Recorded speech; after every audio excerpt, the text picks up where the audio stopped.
Hey, this is Steve Guttenberg, and I am in Scott's home in Brooklyn. We both live in Brooklyn, and we met, maybe a month ago, maybe less. And you got to talk, you recognized me, and you told me that you had this really cool system. And now that I'm here, you didn't lie. It's a very cool system. It's extremely cool. I mean, you said you had Maggies, so right away you had my attention. So, what kind of Maggies are these? Well, these are Maggie MMGs that I had modified based on something that I read online. And basically, it's just like a matter of putting them to wood frames and rebuilding the crossovers. They're really beautiful. Yeah, they turned out pretty well. Yeah, gorgeous. And they sound great too. Yeah, we're going to listen. I because of the light, I wanted to get as much light as possible. I'm going to listen, unfortunately, after we do the talk. But I'm super impressed. And then you said, what about this preamp? This preamp is a Jim Hagerman. He has these kits available, and I built this years and years and years ago. And ever since, I've like upgraded the parts, like periodically, gotten nicer tubes, and it's been a really fun project for me. It also sounds really good too. And what are the tubes? The tubes are Pavane, like treasurer tubes. It's like it's a Chinese company, but they're. But I mean, the tube types. Oh, like they're 12AX7s and 12AU7s. Okay. Yeah. Cool. Yeah.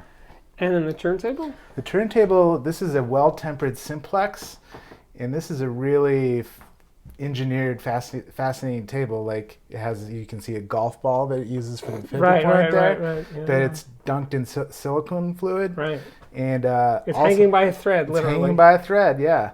And it also sounds very, very good. Which is what's interesting about this table is you can use almost any cartridge on that, because by like lowering or raising this cup will change the compliance of the cartridge itself. Interesting. Okay. Or the tone arm, I should say. That's very, yeah. When I first heard about these, because these have been around, I thought one of the nicest things about this turntable was you can never worry that you're going to like screw up the bearing. That's true, yeah. The bearing is always super low friction. And the belt is also this thin piece of fishing line polyester thread here. Okay. And that I've broken like maybe 20 of those things, and you just remake your own every time. Your own. Okay, yeah. But also, they're still in business, well tempered. Yeah, they are. Yeah. Okay. They came out with a new model of this, like I think the last year or so. But man, I love how this thing sounds. Okay. Yeah. And then the amp, you're using the Peachtree as a power amp then. That's right. That's like the Peachtree Nova 300. Okay. And yeah, I mean, it just, of course, as you know, Maggies need like a little bit of power, like they need power. They need like a little power. I mean, that's debatable. They probably don't need 300 watts per channel, no, but definitely not. But yeah, I mean, I've read about those a lot, and I'm pretty impressed with how that thing sounds too. Okay, and here is your record collection. We already discussed that you don't play vinyl exclusively, but how long have you been amassing this collection? Boy, let me think here. Probably for maybe 15 years or so.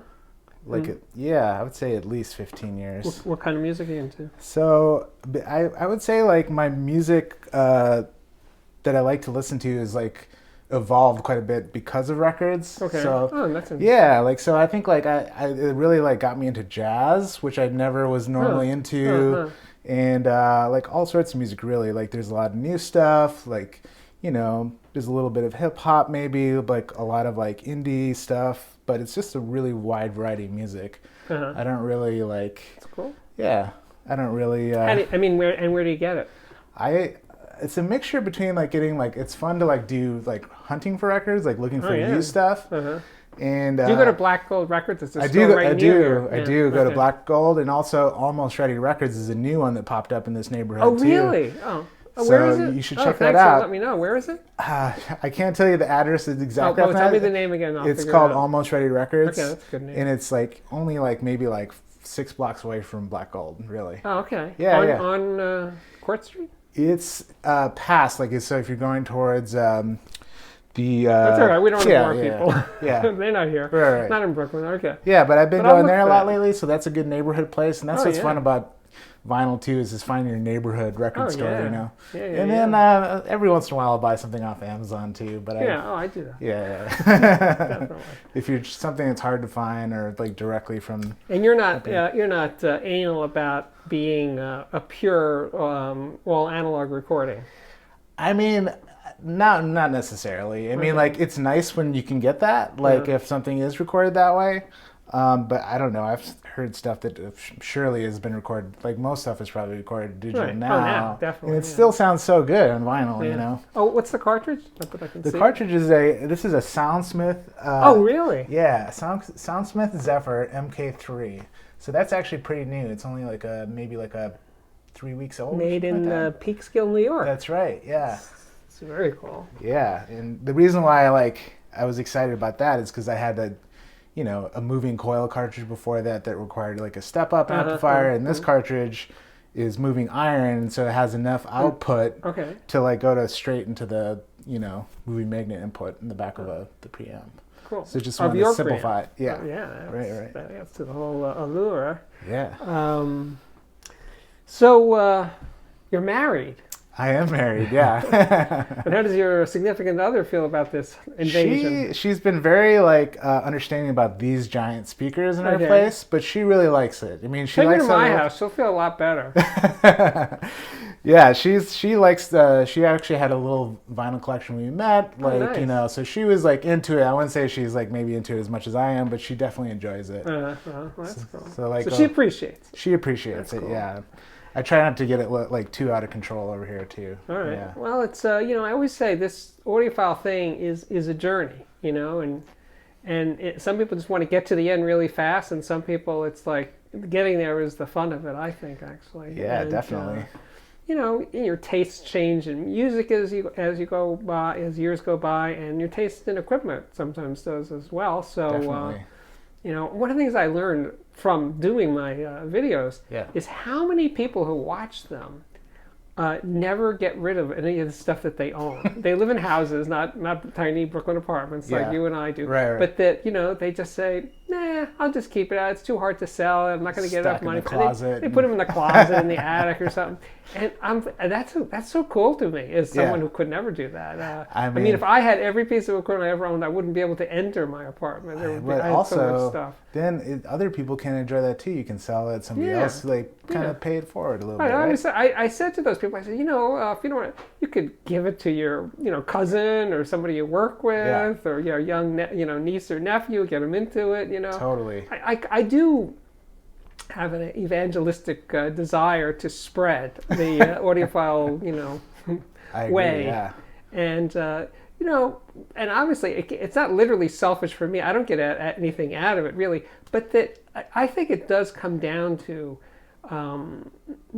music appreciation. That, as we were saying before we started doing this video, that you're more likely to actually listen to music when you play a record, not just because it sounds better, but also because you have to get up, you have to pick out the record, you have to put it on the turntable. That automatically puts you in a more listening mode than if you're just streaming music and it just goes on and on without any input from you. So I think getting into music through an audio system gives you more of an appreciation, and you start to when you live with a given recording over time, you start to notice things that are like, oh man, I never noticed that tambourine over there. It's so cool. And I always sell it to in quotes, sell it to people this way.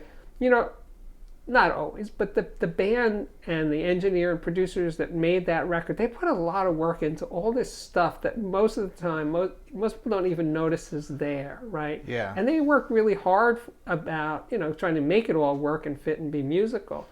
And it's a shame that the people who are the fans of that band or music, it goes right past them.